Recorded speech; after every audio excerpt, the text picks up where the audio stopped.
그런데 쌍꺼풀도 분명하고 코도 오똑하고 입술도 도톰한데 50, 60 되신 분들 중에 무섭게 생긴 분들이 계세요. 이목구비가 뚜렷한데도 무섭게 생긴 분들이 계세요. 그런 분들은 왜 그럴까요? 서로 죽이자, 죽자, 뭐 살자, 뭐 이렇게 말하고 20년 동안 싸운 사람은요, 아무리 예쁜 얼굴이라도 망가지게 돼 있어요. 사람은요, 어떤 말을 듣느냐에 따라서 이쁘고 이쁘지 않는 게 결정이 되는 거예요. 여러분들 남편한테, 아내한테도 그렇지만 자식한테도 뭐라 그래? 너는 내 자식이 아니라 왼수다. 나가 되져라. 이런 썩을 놈. 그러면은 자식이 어떻게 될까요? 왼수가 되고요. 바깥에 나가 돌아다니게 되고요. 썩게 돼 있어요. 근데 우리는 엄마들 자식 뜻대로 안 된다고 속상할 때 말을 함부로 하죠. 여러분들 생각을 해봐요. 우리 아들이 있어. 공부 좀 못해. 공부 못하면 어때요? 나는 공부 잘하는 거 그렇게 훌륭하다고 생각 안 해요. 근데 우리는 공부를 못하면 대한민국은 죄인 취급하잖아요. 어쨌든 공부를 못해. 그런데 아들한테 엄마가 괜찮아. 공부 못하면 어때? 이렇게 잘생긴 아들 하느님이 우리 집에 떨어뜨려 줬고 엄마는 밥 안 먹어도 우리 아들만 봐도 배불러. 이런 소리 듣고 자라는 애들은요, 삐뚤어질 수가 없어요. 딸 보고도 이렇게 이쁜 딸 혼자 보기 너무 아깝다. 어쩜 이렇게 이쁜 딸이, 얘네들 삐뚤어질 수가 없어요. 남편도 아침에 출근할 때 이렇게 잘생긴 남편을 어떻게 보내? 여보, 내가 나가서 버릴 테니까 당신 집에 있어.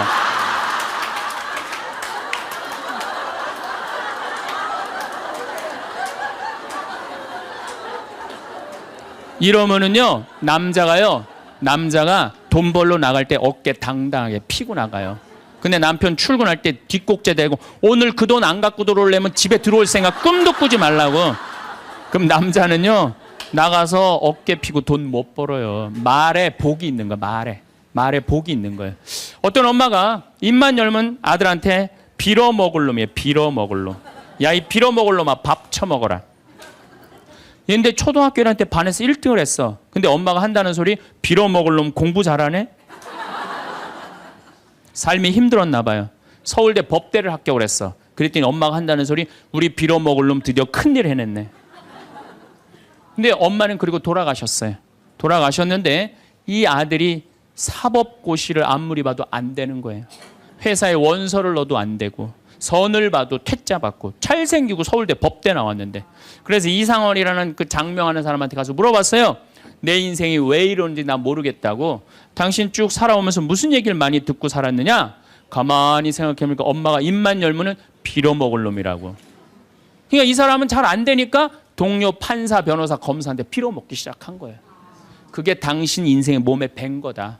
내가 당신 관상을 보니까 당신은 빌어먹을 놈이 아니라 벌어먹을 상이다. 벌어먹을 상이다. 그래, 내가 왜 빌어먹을 놈이야? 내가 서울대 법대까지 나왔는데. 과외를 시작했어요. 과외를 시작했더니 애들이 너무너무 많이 모이는 거예요. 그래서 학원을 했어요. 학원을 했더니 돈을 너무 많이 버는 거예요. 서울에서. 그랬더니 예쁜 색시가 시집을 오고 지금은 딸 둘을 낳고 행복하게 벌어먹고 살고 있대요.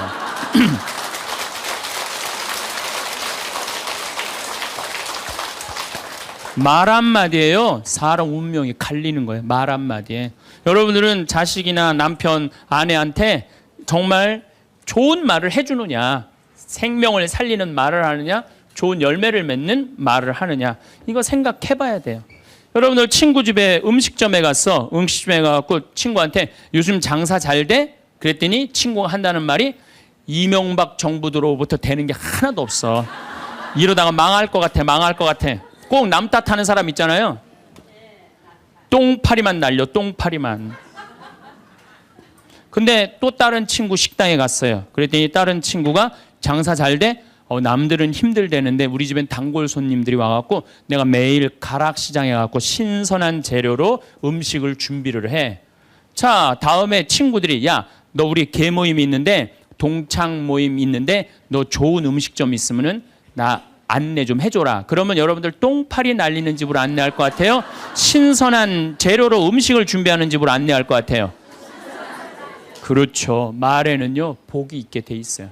제가 10년 전에 이제 강원도 평창 생태마을을 시작을 했어요.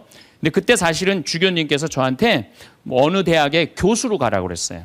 근데 나는 교수보다는 평창에 가서 농사 짓고 살고 싶다. 그래서 주교님 명을 거역을 했어요. 지금 생각하면 철없었던 거였죠. 거역을 하고 내가 평창에 들어가서 이제 살기 시작했어요. 평창에 들어가서 살기 시작했는데 주교님이 반대한 거 아니에요. 평창에 가서 사는데 1년에 한 번 이제 주교님한테 신년 하례식 할 때 주교님이 물어봐요. 황 신부 거기 살만해? 너무 행복해요. 제가 이제 첫해 매주 뛰어갖고 된장, 간장, 고추장 판매하잖아요. 그 뭐 저기 뭐야 찾아오는 사람이 있어요. 팔릴 거 아니에요. 황 신부, 그 저기 뭐야 농산물 많이 팔려? 너무 많이 팔려요. 황 신부, 거기 사람들은 많이 와? 첫 해는 개미 새끼도 안 왔어요. 알아야지 올 거 아니에요. 근데 내가 뭐라? 너무 많이 와요. 저는 제가 생태마을에 살면서 한 번도 생태마을이 사는 게 힘들다, 지겹다, 나 빨리 본당 내보내줘라 그런 소리 한 적이 한 번도 없어요. 그리고 내가 방송에 나가서든 어디 강의 가서든 나는 평창에 사는 게 너무 행복하다. 밤하늘에 별도 예쁘고 요즘은 또 이 물이 풍부해갖고 아침에 물 한 개가 피면요 아침에 일어나면 기가 막혀요. 네. 내가 좋다, 아름답다는 얘기만 하니까 강의 듣는 사람들이 무슨 생각할 것 같아요? 한번 가봐야지. 한번 가봐야지. 그러니까 첫 해는 1000명 정도밖에 안 왔는데 작년에는 3만 명이 오르더니 올해는 4만 명까지 지금 왔어요. 4만 명. 사람들이 너무 많이 오는 거예요. 말이 뭐를 불러일으켜? 복을 불러일으키는 거, 복을. 근데 우리 직원들한테도 올 연초에도 회의할 때 그랬어요. 올해 느낌이 너무 좋아. 대박 터질 것 같아. 너희들 열심히 준비해. 근데 내가 우리 직원들한테 회의할 때 니네들 이렇게 하면 망한다. 니네들 똑바로 해. 망할 것 같으니까 똑바로 해. 그럼 이 직원들은요. 집에 가갖고 직장 알아봐요. 곧 망할 직장에 마음이 가겠어요? 그런데 올해 대박 터질 것 같아. 마음이요. 벌써 놓이는 거예요. 그래서 내가 우리 직원들한테 8월 말까지 예약이 2월 달에 차면 내가 니네들 유럽 저기 뭐 기차 여행 데리고 갈게. 내가 그랬어요.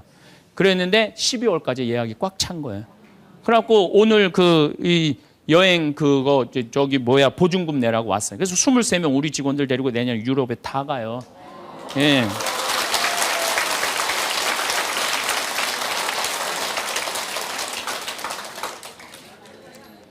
제 신조는 그달에 번 건 그달에 다 쓰자. 이게 제 신조예요. 예. 올해 번 거는 올해 다 쓰자. 이게 내 신조예요. 그러니까 내가 행복하다, 많이 온다, 많이 판매된다. 이렇게 말하니까 우리 생태마을이 즐겁고 행복하고 사람이 어제도 250명 다녀왔어. 내일도 또 250명 오고 매일 그냥 내가 외부 강의 나오지 않는 한 안에는 꽉꽉 차는 거예요. 말이 복을 불러일으키는 거예요. 말이. 귀향하는 말인데 좋은 말, 행복한 말을 해야 되지 않아요? 근데 우리는 현대인들은 이런 특성이 있어요. 입만 열면은 힘들어 죽겠다, 지겨워 죽겠다, 이렇게 사느니 죽는 게 낫다. 이런 소리 참 많이 해요. 그런 소리 많이 하죠? 또요 우리 할머니들 늙으면 죽어야 된다. 이런 소리 많이 하잖아요. 죽으면서 그런 소리 하면은 이쁘긴 한데 죽지도 않으면서 그냥 늙으면 죽어야 된다. 우리 어머니가 60 넘어서 딱 뭐라 그러셨어요? 아유, 늙으면 죽어야 돼. 깜짝 놀랐어요. 내가 효도할 때가 됐는데 벌써 돌아가시면 어떻게 해. 그래갖고 나는 신부 5년 휴가 동안 정말 거의 내 모든 휴가는 어머니 아버지를 위해서 썼어요. 뭐 성지순례, 이스라엘, 뭐 그다음에 또 무슨 뭐 우리나라 좋대는데 금강산, 무슨 백두산 다 모시고 갔다 왔어요. 죽는다니까 빨리 갔다 와야 될 거 아니에요. 빨리 갔다 와야 될 거 아니야. 그런데 그렇게 60 넘어서 늙으면 죽어야 돼 그 소리를 했는데 깜짝 놀랐는데 요즘은 그 소리 들으면 신경질 난다니까요. 그 소리 하신 지 20년이 지났어요. 20년. 갈 생각을 안 하세요. 아버지는 피부가 더 뺑뺑하고 어머니도 더 고와지세요. 그러니까 죽지도 않을 거면서 힘들어 죽겠다, 지겨워 죽겠다, 사는 게 지겹다. 이게 말이 안 된다는 거죠. 복을 차는 거예요. 여러분들 뭐 2년 전인가 우리 서울교구 시각장애우들 100분이 우리 생태마을에 오셨어요. 정말 그분들 기쁘더라고요. 그래서 내가 뭐가 그렇게 기쁘냐 그랬더니 신부님 우린 눈에 뵈는 게 없어서 행복하다고. 눈에 뵈는 게 없어서 행복하다고.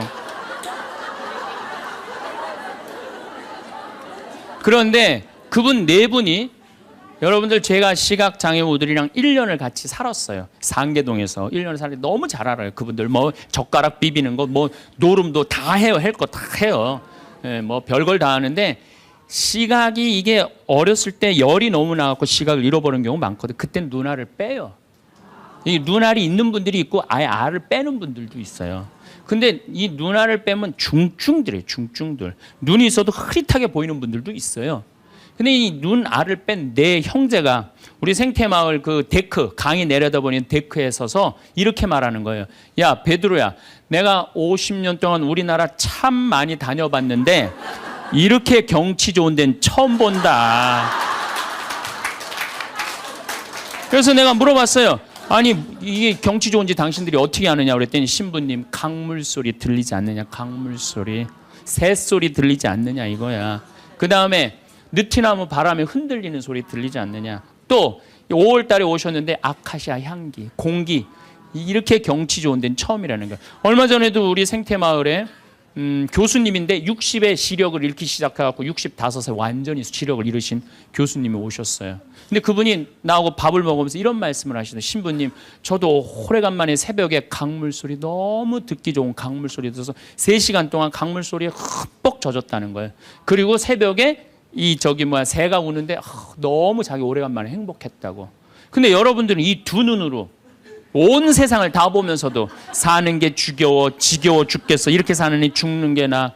눈이 아깝다 이거예요. 눈이 아깝다. 눈알 하나 갈아 끼는데 얼마 들어? 1억 들어. 1억. 2개 갈아 끼면 2억이야. 2억. 지금 난 눈 뜨고 쳐다보고 있는 분들 지금 2억 지금 깔고 있는 거예요. 지금 2억. 심장 하나 갈아 끼는데 5천, 간 갈아 끼는데 7천, 신장 갈아 끼는데 3천이에요. 그럼 이거 3억 5천이에요. 3억 5천. 여러분들 팔 하나 이거 의족으로 갈아 끼는데 400이에요. 양팔 800, 양다리 1600. 대충 따지면 여러분 한 5억 정도 되는 거예요. 그리고 더욱이 여기 지금 걸어오신 분은요, 적어도 5억짜리로 지금 끌고 온 거예요. 5억을 갖고. 그리고 여러분들 그 눈, 다리, 손가락, 발가락 다 붙어있는 식구 4명이 밥을 먹으면은요 20억이 앉아서 먹는 거. 20억이 앉아서.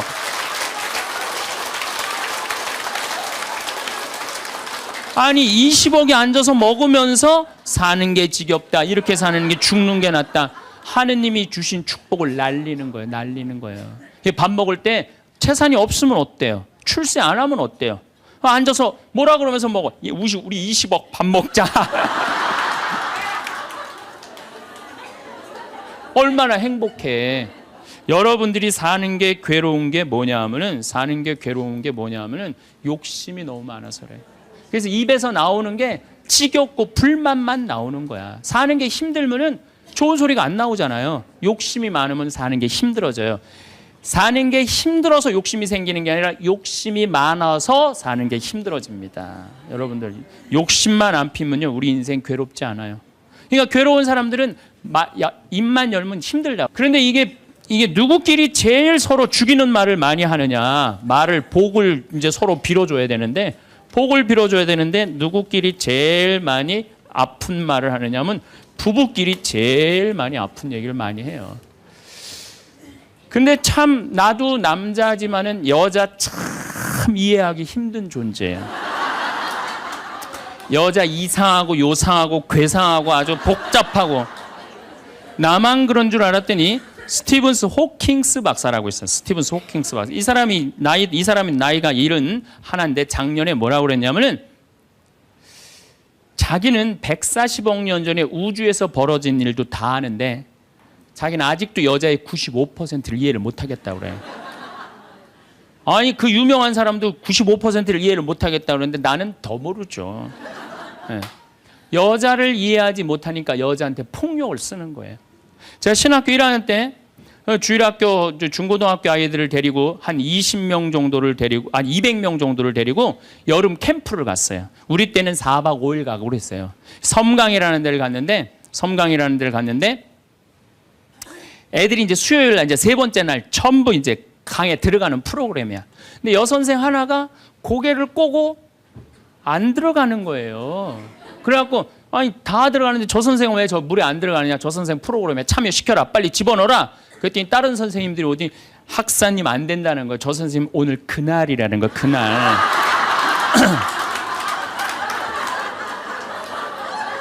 근데 내가 신학교 1학년이 그날이 뭔지 어떻게 알아요? 그래서 내가 물어봤어요. 그날이 뭔데? 아, 학사님 오늘 저 선생님 그날이 안 된다니. 오늘 물에 들어가는 날이지 그날이 뭔데? 그랬더니 어떤 지혜로운 엄마 선생님이 나를 한 군데로 데려가더니 학사님, 여자는 한 달에 한 번 매직이 있다는 거예요. 그래서 내가 매직이 뭔데요? 근데 그 엄마 선생님 정말 지혜로웠던 것 같아요. 그 엄마 선생님이 학사님, 이 여자는 한 달에 한 번 생리를 하는데 그때 피가 나오기 때문에 물에 들어가면 안 된다는 거예요. 나는 그거 처음 알은 거예요. 처음 알은 거 그때. 그러니까 내가 여자에 대해서 모르니까 여자한테 뭐를 하느냐면 폭력을 쓰는 거예요. 폭력을. 근데 이런 일들이 집안에서 수도 없이 일어나요. 남자는 여자를 이해하지 못해서 폭력을 쓰고 여자는 남자를 이해하지 못해서 폭력을 쓰고, 그래서 서로 답답하다고 싸울 때 보면 크크크 치치치 크크크 이러고 싸워요. 말이 안 통한다고. 그러니까 여자에 대한 생물학적 특징을 알아야 되고 남자에 대한 생물학적 특징을 알아야 되는데 그거에 대해서 서로 모르는 거예요. 근데 이제는 알아야 돼요. 왜 알아야 되느냐 하면은 옛날에는 남자하고 여자하고 20살에 결혼해갖고 50살에 죽었어요. 남자, 여자. 20살에 결혼해갖고 애 한 열 낳다 보면요. 애 낳다가 죽어요. 남자는 애 키우다 죽어요. 갈등이 있을 수가 없어요. 부부라고 그러지만은 한 집에 살지도 않아. 안사람, 바깥사람. 그러고 그냥 사는 거예요. 근데 요즘은 안 죽어. 100살까지. 남자, 여자가 50살서부터 100살까지 서로 이해도 못하면서 한 집에서 50년을 사는 거예요. 서로를 이해를 못하면서. 그러니까 말이 어떤 말이 나와? 상대방한테 가슴에 멍을 들게 하는 말이 나오는 거예요. 멍이 들게 하는 말을. 우리 인간은 말이라는 것처럼 중요한 게 없는데 이 말을 잘 사용하느냐 사용하지 못하느냐에 따라서 그 공동체가 행복하기도 하고 그 공동체가 불행하기도 합니다. 내가 또 복을 불러오는 말을 하는 사람이 있고 복을 차는 말을 하는 사람도 있습니다. 그래서 과연 나는 생명을 살리는 말씀을 하는 사람인가, 좋은 열매를 맺는 말 씨를 뿌리는 사람인가, 아니면 입만 열무는 기분 나쁘게 하는 말투를 던지는 사람인가, 이 이야기를 나누고 있습니다. 근데 이 부부끼리 가장 많은 상처를 주는 것 같아요. 지난주 끝에도 잠깐 말씀드렸듯이 나도 남자지만 참 여자를 이해하기가 힘들어요. 제가 이렇게 한 2년 전에 제가 위암 수술을 했어요. 그래갖고 이제 이 위를 암 환자들은 온도가 42도가 넘어가면 재발하지도 않고 암이 죽는데요. 그래서 이제 제가 찜질방을 잘 가요. 찜질방을 잘 가는데 아주 뜨거운 찜질방을 잘 가는데 얼굴이 알려졌잖아요. 그래갖고 아는 사람들이 많아요. 그래갖고 수건을 뒤집어 쓰고 찜질방에 가서 앉아 있어요. 한쪽 끝에 조용히 쭈그리고 앉아 있어요. 그러면 이제 아줌마 셋이서 들어와서 수다를 떨기 시작하면은 이해할 수 없는 수다를 떨어요. 아줌마 3명이서 뭐라고 그러냐면은 한 아주머니는 자식 얘기해요. 자식 얘기. 그럼 옆에 아주머니가 자식 얘기하면은 그 자식 얘기를 같이 받아줘야 되는데 옆에 아주머니는 그러거나 말거나 자기는 남편 바람핀 얘기해요.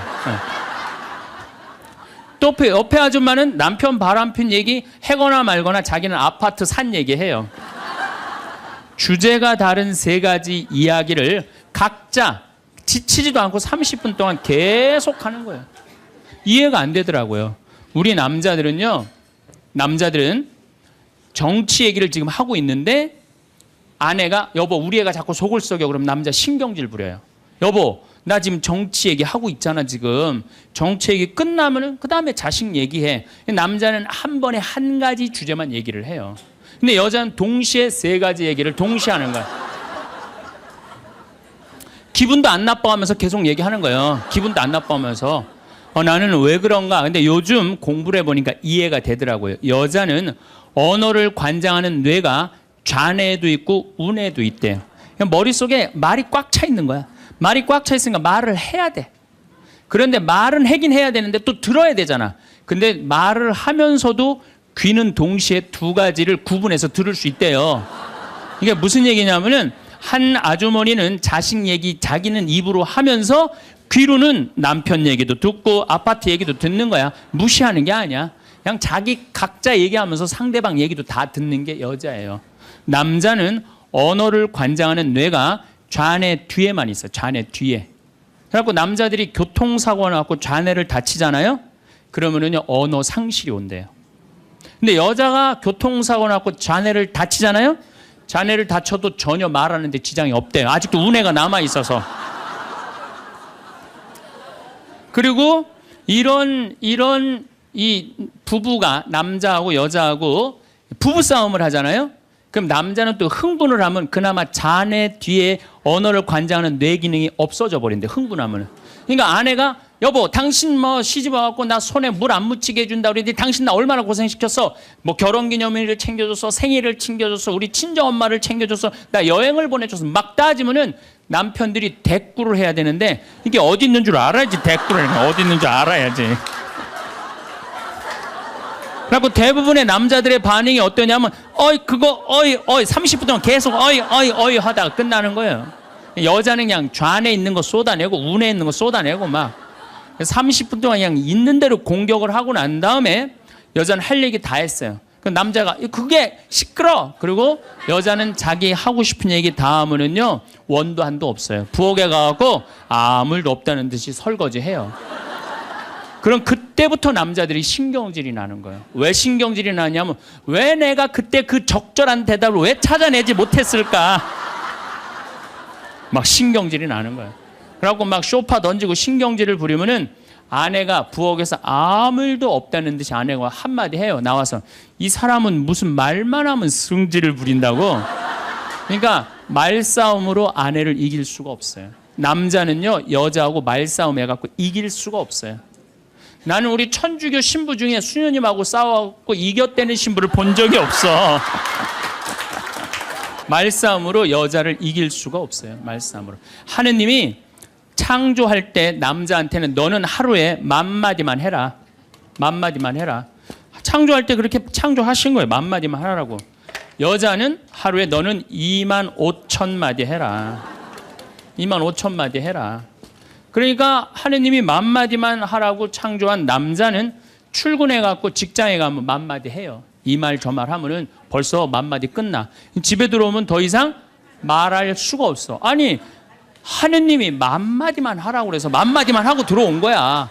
집에 들어와서는 더 이상 할 얘기가 없는 거예요. 할 의무 끝냈어. 근데 우리 여기 있는 자매님들도 남편 출근하고 애들 학교 가도 혼자 있으면서도 10,000마디 해요. 멸치 대가리 따면서 너는 어디서 잡혀서 우리 집에 왔니? 꽁치 다듬으면서 너도 어디서 잡혀서 왔니? 그리고 막 테레비 보면서도 테레비하고도 얘기해요. 그냥 테레비하고도 얘기해요. 막 테레비하고도 얘기하고 그렇게 10,000마디 해요. 10,000마디 하고 저녁에 이제 몇 마디가 남았냐면 15,000마디가 남은 거야. 이 15,000마디를 누구하고 하고 싶으냐면 남편하고 하고 싶은 남편. 그래갖고 저녁 차려주고 남편한테 여보 그 옆집 여자 말이야. 오늘 저녁에 같이 저녁 찬거리를 사러 시장에 나갔는데 그 여자는 김치찌개 거리를 돼지고기 한 근만 사면 되는데 5근이나 사고 정신 나간 여자야. 그러니까 그냥 살림이 그 모양이지. 이랬는데 남자는 이미 더 이상 말하기 귀찮은 거예요. 그래서 남편이 한마디 해요. 쓸데없는 소리 하지 말고 부엌에 와서 국이나 더 떠오라고. 그럼 여자는 미치는 거예요. 아직도 15,000마디가 남아있는데 국 떠오라고 그러면 미치는 거예요. 근데 저도 이 말에 저도 동감을 해요. 왜냐하면 저는 10,000마디만 하게 창조된 인간이잖아요. 그런데 나는 이렇게 강의를 하면 10만 마디를 해요. 10만 마디. 10만 마디라니까 사실은 난 사제관에 우리 생태마을에서 강의하고 사제관에 딱 밥 먹으러 저녁에 내려가잖아요. 한마디도 하기 싫어요. 한마디. 근데 우리 밥 해주는 자매님이 밥하고 난 다음에 뭐 이런저런 얘기할 거 아니에요. 뭐 개도 내가 5마리 키우니까 개 얘기도 하고 뭐 어쩌고 대꾸하기가 싫은 거예요. 그래서 한동안 대꾸를 안 했어요. 대꾸를 안 하니까 굉장히 기분이 나쁘잖아요. 신부님이 대꾸를 안 하니까 안 되겠더라고요. 그래서 하루는 불러서 내가 얘기를 했어요. 남자는 하루에 10,000마디만 하게 창조됐는데 내가 10만 마디를 한다. 그래서 나는 정말 대꾸하기가 싫다. 한마디도 하기 싫다. 그냥 밥만 먹고 싶다. 나한테 앞으로 말 시키지 말아라. 제가 얘기를 했어요. 얘기를 했는데도 그래도 우리 자매님도 여자인지라 말을 하잖아요. 그럼 막 말을 하는데 내가 얘기했는데 말하니까 신경질을 하잖아. 내가 인상을 딱 쓰면은 자매님이 한마디예요. 신부님 대꾸하라는 게 아니야. 그냥 나 떠드는 거니까 그냥 밥만 먹으라는 거야. 이게 뭐냐면은 이게 합의가 된 거예요. 합의가 된 거야. 그러니까 그냥 떠들어 그냥 떠. 난 대꾸 안 하는 거 이해하고 떠드는 거 이해되는 거야 서로. 내가 보기에는 많은 부부들이 특히 우리 자매님들이 남편이 막 목석같이 있으면 이런 말을 해. 나는 사는 게 하나도 재미가 없다. 그러죠? 남편이 목석 같으니까. 그런데 남편이 목석이 아니에요. 원래 창조되기를 그렇게 창조된 거예요. 10,000마디만 하게 창조된 거예요. 그러니까 여러분들은 유일한 실수는 10,000마디밖에 할 줄 모르는 인간이랑 결혼한 게 유일한 실수예요. 더 놀라운 건 뭐냐면은 한 아주머니는 자식 얘기하고 한 아주머니는 남편 얘기하고 한 아주머니는 아파트 얘기하면서 손으로는 달걀을 까먹어 간다는 거예요.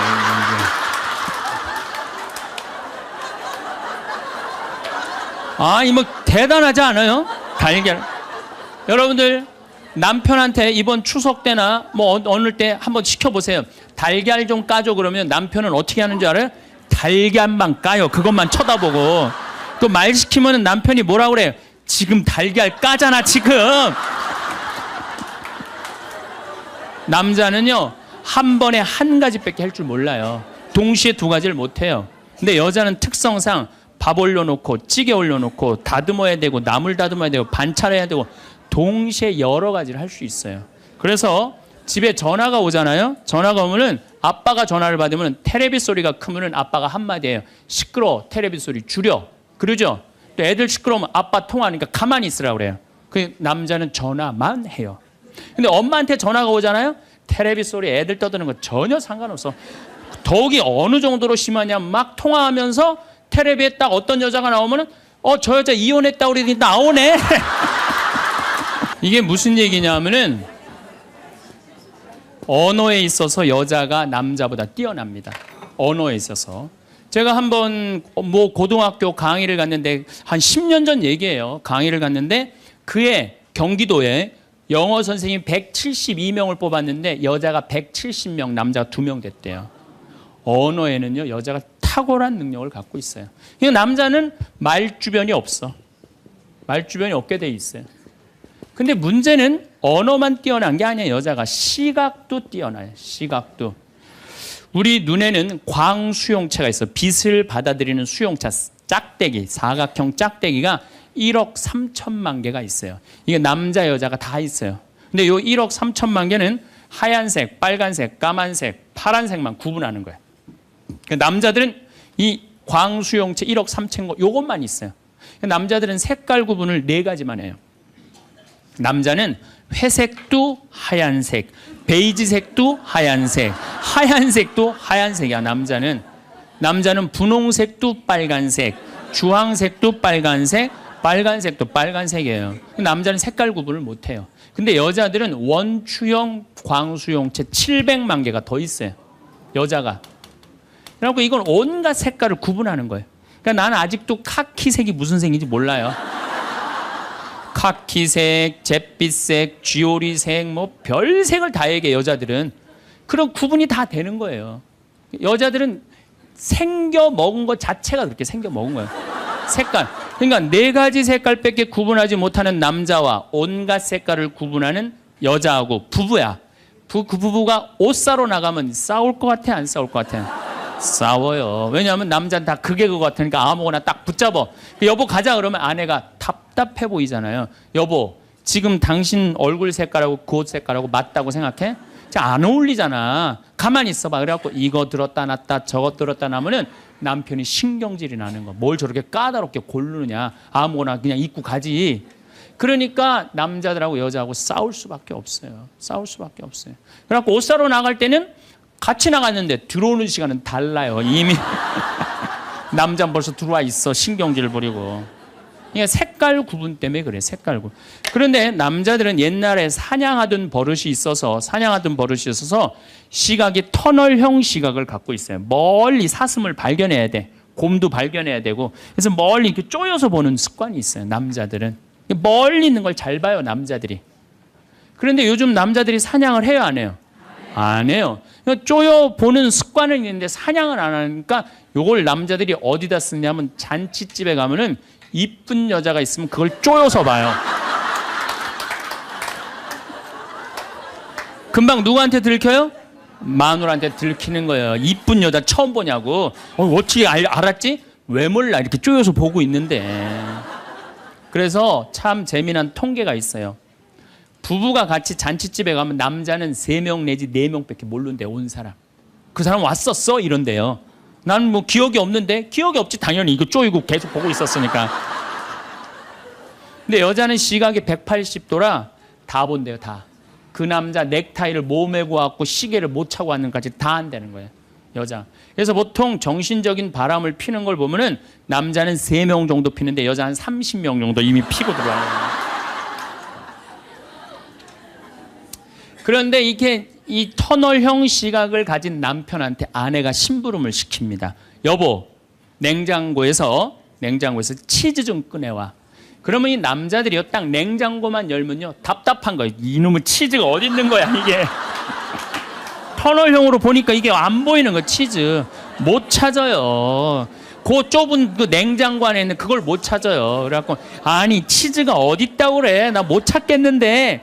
그러면은, 아내는 이게 180도 시각이기 때문에 뒷꼭지에도 시각이 있어요. 그래갖고 딱 냉장고 문을 열고 들여다도 안 봐요. 들여다도 안 보고 딱 손 넣고 딱 꺼내갖고 남편 코앞에 딱 들여대는 거예요. 이걸 못 찾느냐고. 그러면요 남자들은요 깜짝깜짝 놀라는 거예요. 아내의 능력에 대해서 놀라는 거예요. 그래갖고 결혼 생활 한 20년쯤 한 부부들을 보면은요 아내가 부엌에서 소리만 지르면요 남편은 경기를 일으키는 거예요. 이번 또 내가 뭘 잘못해갖고 저 소리를 지르는 거야. 그냥 남자들이 눈치가 없어요. 눈치가. 말주변 없지 눈치 없지. 그렇죠? 눈치가 없어요 남자들이. 참 그러니까 남자들이 어느 정도로 눈치가 없느냐면은 아내가 지금 자기를 미워하는지 괴로워하는지 몰라요. 언제 아느냐면 귀싸대기를 맞아야지 알아요. 귀싸대기를 귀싸대기를 딱 맞아야지 아 이거 지금 우리 마누라가 심각하구나. 아니면 아내가 눈물을 뚝뚝 흘릴 때 그때서 느끼기 시작하는 거예요. 정말 답답한 거죠.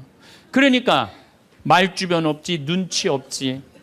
근데 아까도 말씀드렸지만 어제도 말씀드렸지만은 이게 40까지 50까지 살 땐 아무 문제가 없어요. 이게 100년 살면서요 한 집에서 답답해서 못 살아요. 둘이 답답해서 못 살아요. 아니 말주변이 있나 눈치가 있나. 거기 더 미치는 건 뭐예요? 청각이 떨어져요. 남자가 청각이 떨어져요. 보통 개는 10만 사이클 정도 듣는다 그래요. 10만 사이클 듣고 그 다음에 어린아이들은 3만 사이클 정도는. 그래서 초등학교 아이들 중고등학교 아이들이 헤비메탈 음악이 좋아해요. 걔네들 헤비메탈 음악 좋아하고 엄마는 짜장면을 시켜서 혼자 먹고 나는 뭐 찌꺼기만 먹었어 뭐 이런 랩 음악 걔네들은 다 들려요. 다 들려 걔네들은. 여러분들은 잘 안 들리죠? 네. 이 얘네들 3만 엄마들은 2만 사이클 정도로 2만 사이클. 그러니까 젊은 부부가 같이 잠을 자갖고 건너방에서 애가 울잖아요. 그럼 누구 귀에만 들리느냐면 엄마 귀에만 들려요. 그래갖고 여보 난 너무 힘들어. 오늘 애하고 하루 종일 씨름을 해갖고 내가 힘들어서 못 일어나니까 당신이 일어나서 좀 나가봐. 이러면은 대부분의 남편들이 이렇게 말한대요. 아무 소리도 안 들리는데 뭐가 들린다 그래. 예민하게 굴지 말고 잠이나 자. 그러면은 누가 일어나서 나가느냐면은 아내가 일어나서 나가는 거, 엄마가 일어나서 나가는 거. 그러니까 아내들은 남편하고 살면 살수록 더 답답한 거야. 말주변이 있나 눈치가 있나 말귀를 알아듣나.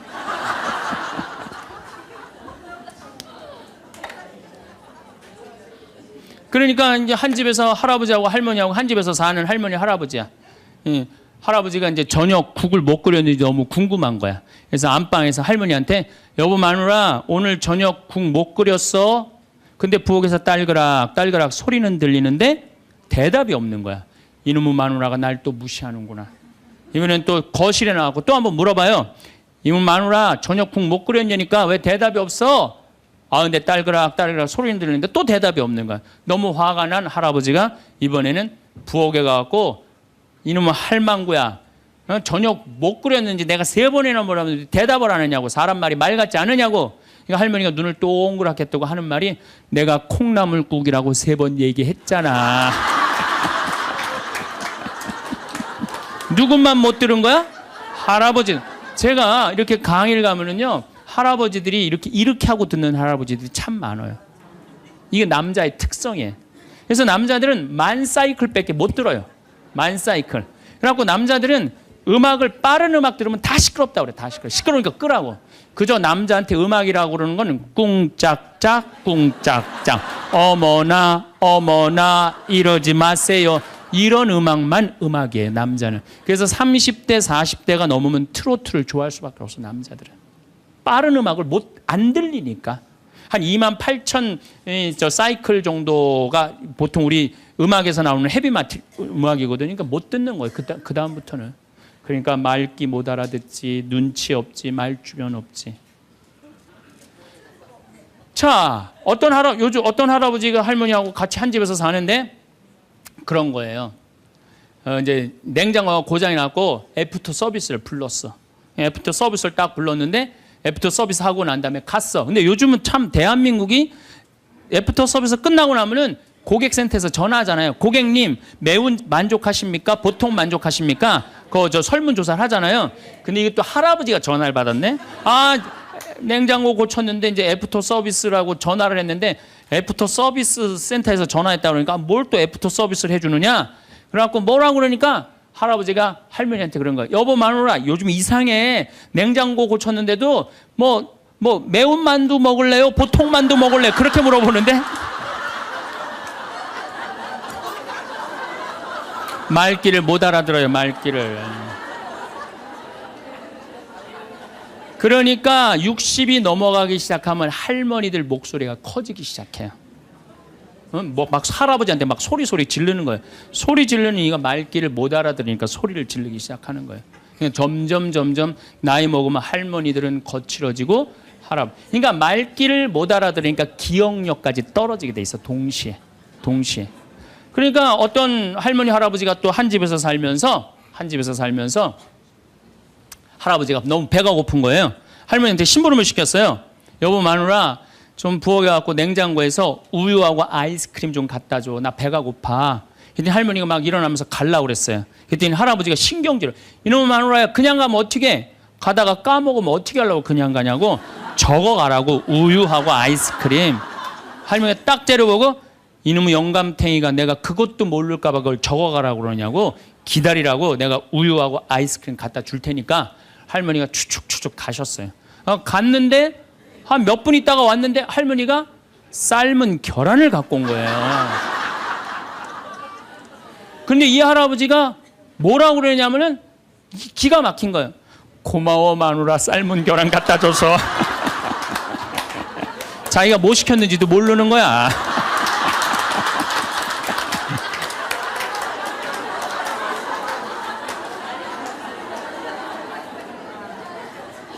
자, 여러분들, 남자하고 여자는 이렇게 달라요. 그리고 50이 넘어서면서부터 여자가 능력이 뛰어나요. 여자가. 그러니까 남자는 사실은 말주변도 없지, 눈치도 없지, 말귀도 못 알아듣지.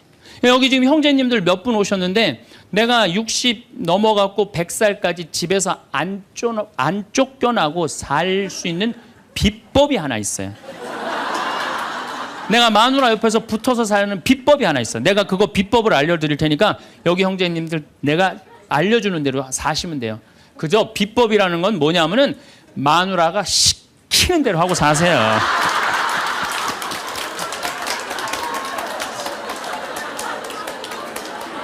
밥 먹으라고 그러면 밥 먹고, 이 옷 입으라면 이 옷 입고, 저거 입으라면 저거 입고, 어디 갔다 오라면 갔다 오고 그러지, 뭐 자기 뜻을 밝히지 마세요. 자기 뜻을.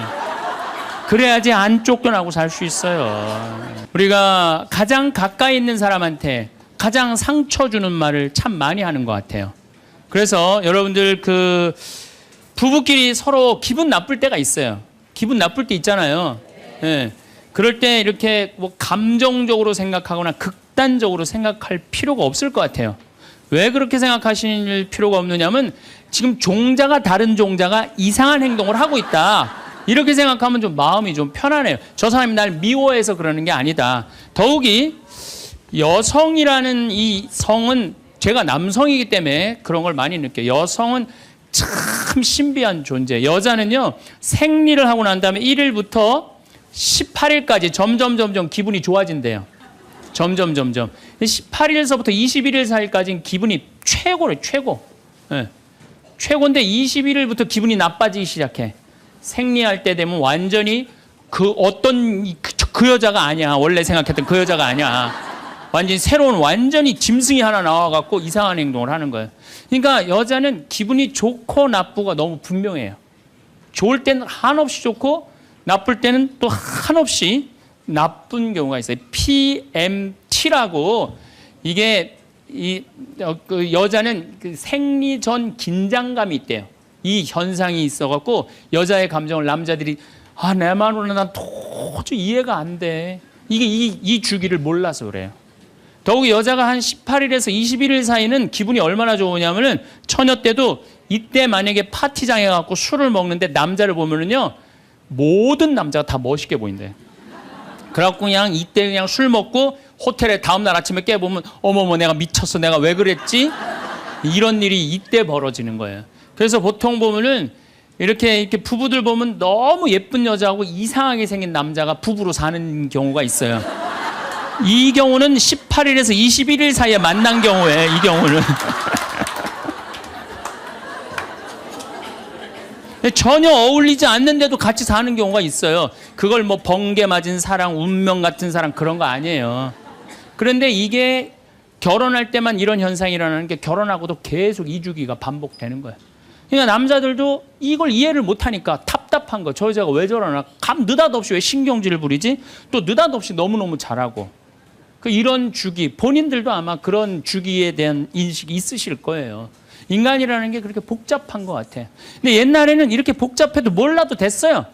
그냥 참고 살고 그냥 견디고 살고 성당에서 십자가 생각하고 참으라고 그러면은 그냥 참고 그리고 옛날에 제가 20년 전만 해도 뭐 신부님 남편이 때려요. 뭐 남편이 바람 펴요. 그러면 저도 그랬어요. 참고 살으라고.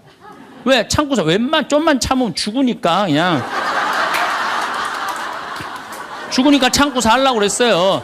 그 옛날엔 더 했죠. 그 옛날에는 뭐 100년 전, 200년 전에는 참고 살면 둘 중에 하나 아무나 빨리 죽으니까 그냥. 근데 요즘은요, 한 40살 된 사람이 남편이 때려요, 바람 펴요, 빚만 만들어놔 이러면요, 참고 살라고 얘기하기가 참 두려워요. 왜냐하면 참고 100년을 더 살아야 되는데, 그거는 또 다른 형벌이거든요. 그러니까 여러분들도 이제는 남자라는 이 동물을, 짐승을, 종자를 이해를 하셔야 돼요. 남편을 이해하라는 게 아니에요. 남자가 생겨먹은 게 어떻고, 또 여기 있는 우리 형제님들은 여자가 생겨먹은 게 그러면 훨씬 좀 덜 싸울 거예요. 덜 크크크 치치치 카카카 된다니까. 그런데 이제 부부끼리도 서로에 대한 이해가 필요하지만은 여러분들 자녀에 대한 이해가 필요합니다. 자녀를 이해하셔야 돼요. 그리고 자녀하고 대화를 해야 돼요. 자녀하고 대화를 해야 되는데 우리나라 엄마들은 참 편안하게 교육해요.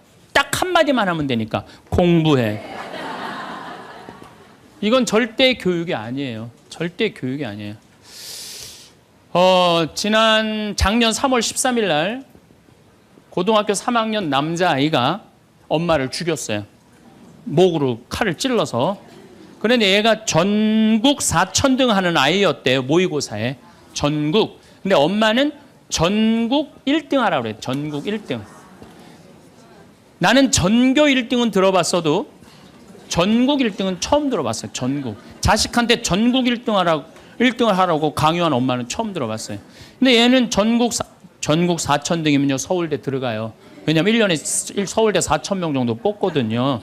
4,000명 정도 뽑으면 뭐 카이스트, 경찰대 뭐 이런 데 다 빠지면은요. 서울대 들어가고도 남아요. 그런데 얘는 전국 63등으로 고친 거야. 63등인지 62등인지. 내가 고등학교 때 반에서 받은 등수야, 이거야, 고등학교. 그런데 엄마가 이 성적표를 받아보고 아이를 야구방망이 골프채로 8시간을 두들겨 팼다는 거예요. 엄마가 전국 1등 하라고 그랬더니 왜 전국 62등 하느냐.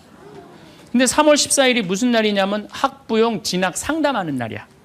얘는 전국 62등도 8시간 두들겨 맞았는데 이거 전국 4,000등 걸리면은 나는 죽는다. 그래갖고 엄마를 미리 죽인 거예요. 얘 지금 감옥에 가 있어요. 1차 재판 끝났어요. 3년형인가 지금 나왔어요. 나는 얘는 엄마를 죽였다고 생각하지 않아요. 시험 감독관을 죽인 거예요. 시험 감독관을. 근데 우리는 자녀들한테 공부하라는, 왜 공부해야 되는지, 인생에 대한 철학, 삶의 진리 이런 얘기 전혀 하지 않아요. 그냥 무조건 공부하라. 무조건 공부하라 그래. 그러니까 애들이 왜 공부해야 되는지도 모르고 부모가 하라고 그러니까 지겨워도 하는 거예요. 그러니까 부모가 지겨운 거예요. 부모가 지겹고 부모하고 말을 섞기 싫고. 여러분들 맨날 초등학교 이제 한 5학년만 되면은 남편이 맨날 술 먹고 들어와. 남편이 요즘 경기가 안 좋아갖고 400만 원을 벌어야 되는데 150만 원밖에 못 벌어. 400만 원을 벌었는데 150만 원밖에 못 벌어. 그래갖고 남편이 걱정이 돼갖고 맨날 술을 먹고 들어와요. 그러면은 아내가, 엄마가 한다는 소리가 그래요. 지겨워 죽겠어. 뭐하러 나하고 결혼했어. 술하고 결혼하지. 내가 이혼을 하든가 말든가 해야지. 아빠는 맨날 술 먹고 들어오고. 초등학교 5학년만 되면은 여자의 초등학교 5학년 애들 눈치가 빨라요. 아, 우리 집이 지금 심각하구나. 엄마 아빠가 곧 이혼하면 나는 엄마하고 살아야 될까 아빠하고 살아야 될까 고민해요. 아빠가 밤 10시에 술이 취해갖고 들어왔어. 그래도 딸이라고 아빠 들어왔냐고. 아빠 오셨어요?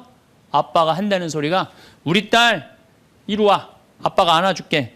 걱정하지 말고 넌 들어가서 공부해. 이 아빠가 다 알아서 할게. 아니, 엄마는 이혼한다는데 뭘 다 알아서 한다는 거야. 근데 엄마는 지겨워 죽겠어. 내가 이혼하든지 말든지 이런 소리 하면요. 얘는 마음 잡고 공부 못합니다. 공부하란다고 공부하는 게 아니거든요. 정말 지혜로운 엄마는 어떤 엄마인 줄 알아요?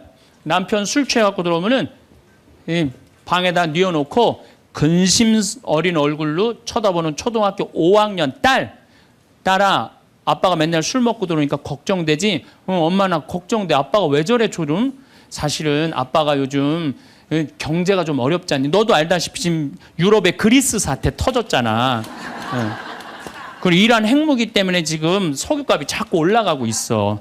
그리고 미국은 리먼 브라더스 경제 위기가 왔잖아. 이렇게 어려운 경제 위기가 와서 아빠가 한 달에 400을 벌어야 되는데 150밖에 못 벌어. 근데 너도 알다시피 우리 핸드폰 내 식구 쓰면은 20만 원이야. 그 다음에 전기세 10만 원이야. 그 다음에 아빠 차 운행하고 우리 버스 타고 전철 타고 다니는 거 30만 원이야. 우리가 라면만 먹고 살아도 60만 원이야. 네 학원비, 동생 학원비 50만 원 들어가. 그러고 난 다음에 우리 아파트 부금 100만 원 들어가. 한 달에 최소한 250은 있어야 되는데 150밖에 6개월 동안 아빠가 지금 이렇게 우리 집이 마이너스야. 그래서 아빠가 저렇게 근심 걱정이 돼서 저렇게 술을 먹고 들어오니 네가 좀 이해를 해줬으면 좋겠다. 이렇게 말하면요, 얘는 방에 들어가서 고민해요. 우리 집을 위해서 내가 도대체 뭘 해야 될까 고민해요. 그런데 우리는 자녀들한테 이런 얘기 일체하지 않아요. 일체하지 않고 너는 들어가서 뭐 하라고 그래? 공부하라고 그래. 그러니까 애들이 공부를 왜 해야 되는지 모르잖아요. 유대인들은요, 초등학교 1학년만 되면은 왜 우리가 이 초막절을 지내야 되는지, 왜 우리가 과월절을 지내야 되는지, 할머니 할아버지는 어떻게 살았고 엄마 아빠는 어떻게 살았고 다 얘기해 줘요. 그러니까 우리나라 애들은, 이스라엘 애들은 초등학교 1학년 때부터 철드는 거예요. 우리 역사, 이런 역사 안에서 내가 살아가야 되는구나. 제가 지난 3월 달에, 내가 이제 다음 겨울에 12월 달에 그 강의를 이제 말씀을 드릴 거예요. 3월 달에 이스라엘에 초청을 받아서 갔다 왔어요. 근데 마침 내가 그 사막 체험을 했는데 그때 이스라엘의 영재 아이들이 거기 왔었어요. 천재 아이들이죠. 근데 이스라엘은 고등학교 3학년 18살만 되면요, 무조건 군대 가야 돼요. 3년. 남자고 여자고 다 3년. 근데 걔네들이 전부 다 의대 합격한 애, 공군사관학교 합격한 애, 다 그런 애들이야. 그래서 내가 물어봤어요. 니네들은 18살만 되면은 군대를 간다는데 너희들 정말 군대 가고 싶느냐? 내가 물어봤는데 걔네 눈빛이 반짝반짝 거리면서 나는 이 나라를 위해서 가겠다는 거예요. 그리고 그냥 가는 것도 아니고 반드시 가고 난 기쁘게 가겠다는 거예요. 얘네들은 역사, 의식, 가정의식 다 있는 거야.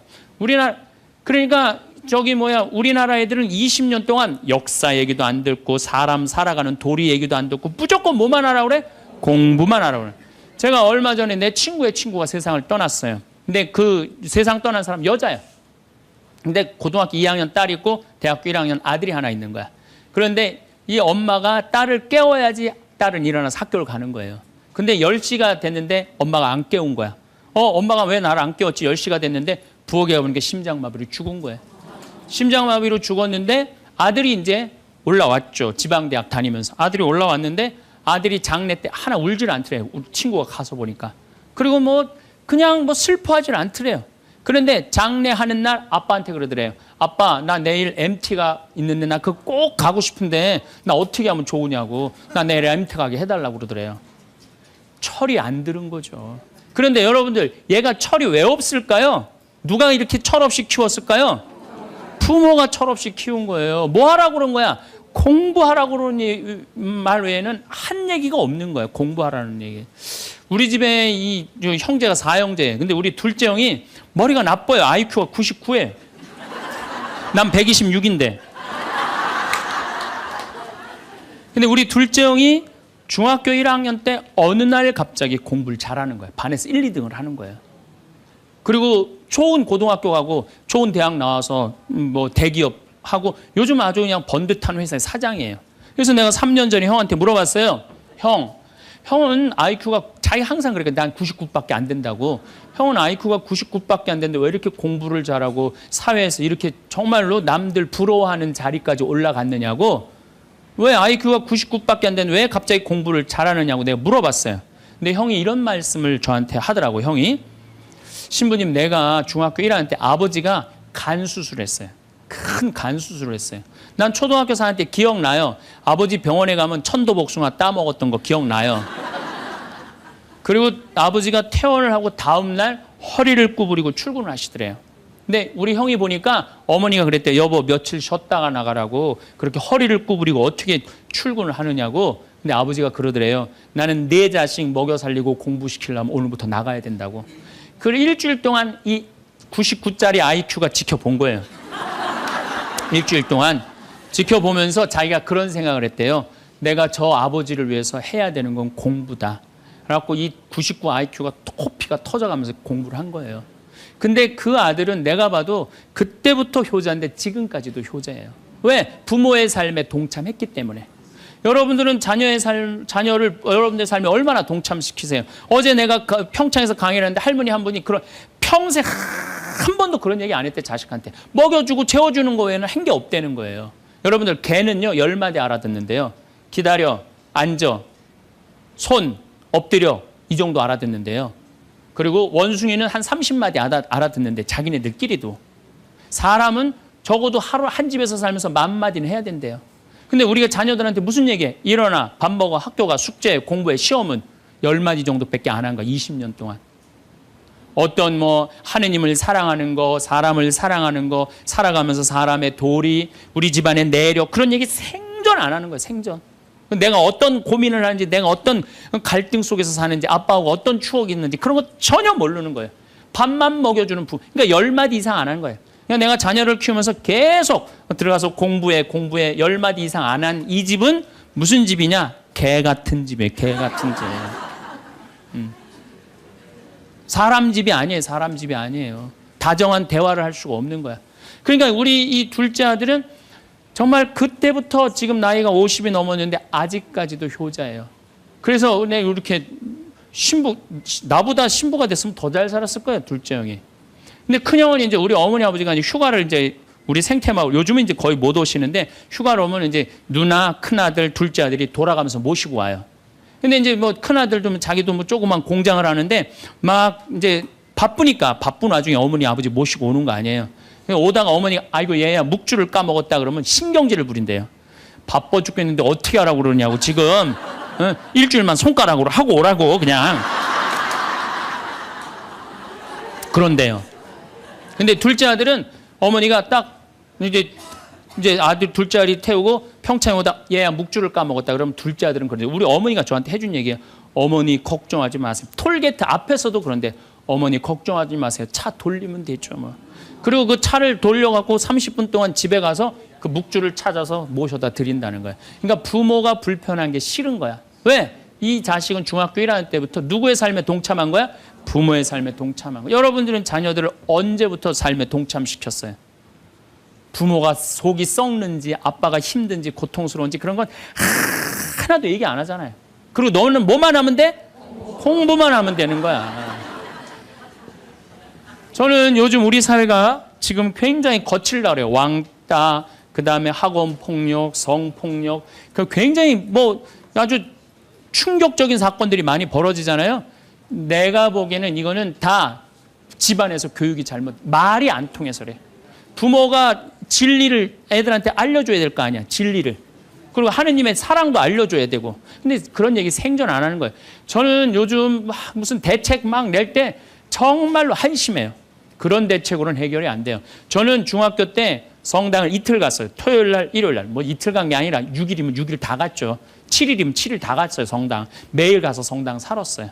그 성당 가면은 매일 교리 배우고, 거룩한 것 배우고, 진리 배우고, 사람 사랑하는 거 배우고, 사람 배려하는 거 배우고. 그랬잖아요. 학원이 무슨 학원이야. 토요일 날이는 맨날 친구들하고 이 순교자 성월에는 유대철, 내가 그때 주인공 됐었어. 유대철 연극하고 성탄 때는 또 저기 뭐 성가 연습하고 문학적으로 심성적으로 신앙생활을 했을 때는 아이들이 거룩하고 그중에 또 뭐 신학교 간 뭐 학사님 있으면 그 학생님 너무너무 부러우면 나도 한번 신부로 살아볼까? 또 수녀원 간 사람 있으면 또 이 여자아이들도 나도 저렇게 아름다운 수도자로 살아볼까? 그런 문화가 있었다고요. 근데 우리 천주교만 그런 게 아니라 자라보면 교회 다니는 애들, 절에 다니는 애들 다 그렇게 자랐어요. 그러니까 심성이 예쁘게 자라는 거죠. 근데 요즘 애들은 뭐만 해요? 공부만 해요. 그러니까 심성이 예쁘게 자랄 수가 없는 거예요. 아무리 대책을 발표해봐요. 소용이 없는 거예요. 그래서 나는 진짜 똑똑한 정치인이라면은 토요일 날, 일요일 날 신앙생활 하게 해야 돼요. 똑똑한 정치인들이라면. 그 문화생활 하게 해야 돼, 애들이. 절대 공부를 하면 안 돼요. 토요일 날, 일요일 날은. 그렇게 잘하면은 우리 사회가 굉장히 건강해지고 거룩해지고 진리가 충만한 나라가 될 거예요. 공부한다고 되는 일이 아니에요. 공부한다고.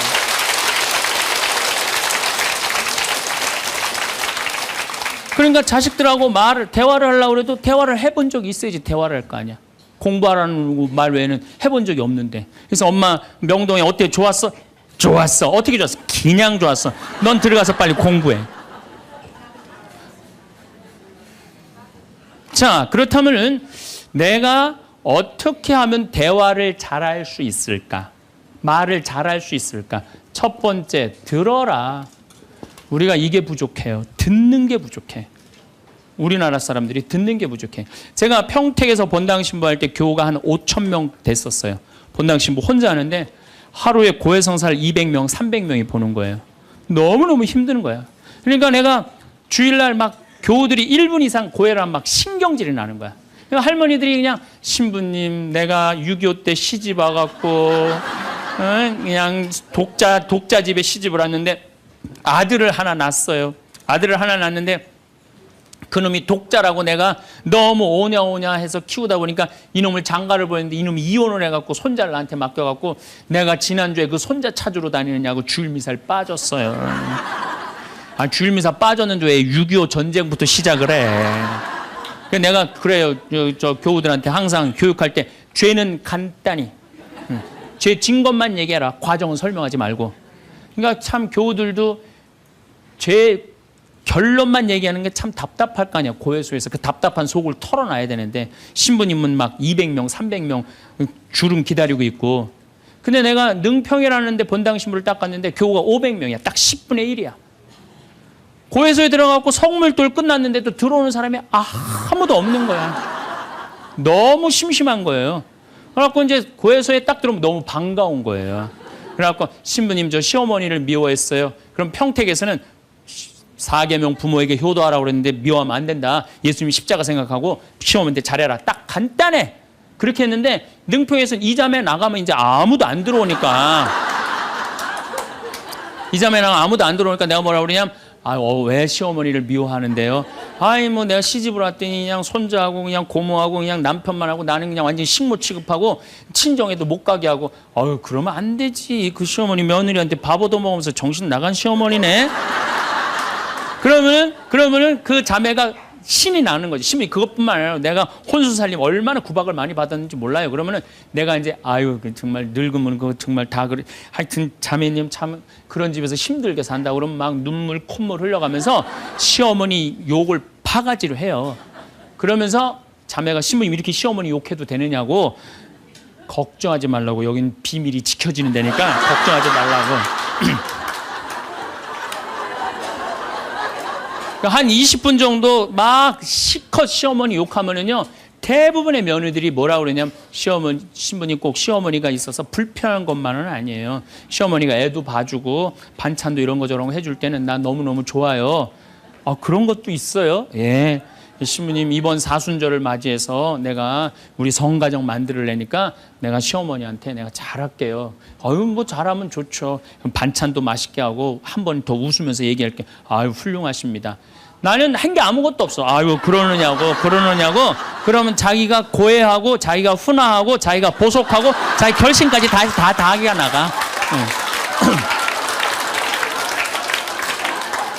말은요, 들어주기만 하면 돼요. 여러분들 친구들하고 뭐 좀 상담할 때 지적질할 필요 하나 없어요. 나이 50, 60 넘어갔고 너 그러니까 네가 그 꼴로 사는 거야. 그러면 자기 속 얘기하는 사람이 너 그러니까 그 꼴로 사는 거야. 그럴 때 맞아. 내가 그래서 내가 이 꼴로 사나 보다. 그럴 것 같아. 기분 나빠할 것 같아요. 당연히 기분 나빠하죠. 당연히. 우리 집에 많은 그 중고등학교 학교 다니기 싫어하는 애들을 데리고 와요. 요즘 내가 바빠서 거의 상담을 못 하는데 데리고 오면은 얘가 학교를 안 간다는 거예요. 중학교 2학년, 3학년 애가 학교를 관두겠다는 거예요. 그러면 내가 많은 경우 상담을 하면은 거의 90%는 그랬던 것 같아요. 너 학교 많이 다니기 싫으니? 네, 다니기 싫어. 그럼 관둬. 뭐 다니기 힘들고. 신부님한테 다니라고 설득하러 데리고 왔는데 신부님이 뭐라 그래? 나는 이제 그렇게 마음 먹고 애가 오는 거예요. 저 엄마가 날 저기까지 데려간 거는 나를 학교를 다시 다니게 설득을 시키려고 저 신부를 만나게 해주는구나. 근데 내가 관둬. 뭐하러 다녀? 내가 엄마한테 자세히 얘기해 줄 테니까 너 관둬. 근데 왜 다니기 싫은데 이유가 뭐야? 그럼 공부도 따라가기 힘들어. 그래, 맞아. 한번 따라지면 그거 못 따라가. 너 있잖아. 너는 머리로 살 놈이 아니라 내가 보기엔 몸으로 살 놈이다, 너. 너 우리 생태마을에 와갖고 농사나 져라. 그러면 이제 자기 친구 얘기, 부모한테 섭섭한 얘기 다 해요. 그럼 얼마나 힘들었겠니? 그 다니기, 너 수업 시간에 조는 이유가 있지. 이해를 해야지 알아서 볼 거 아니야. 이해도 안 되는데 눈 뜨고 쳐다보고 있는 거 쉽지 않지. 신부님 그거 어떻게 알았냐. 다 내가 옛날에 해봐서 알아.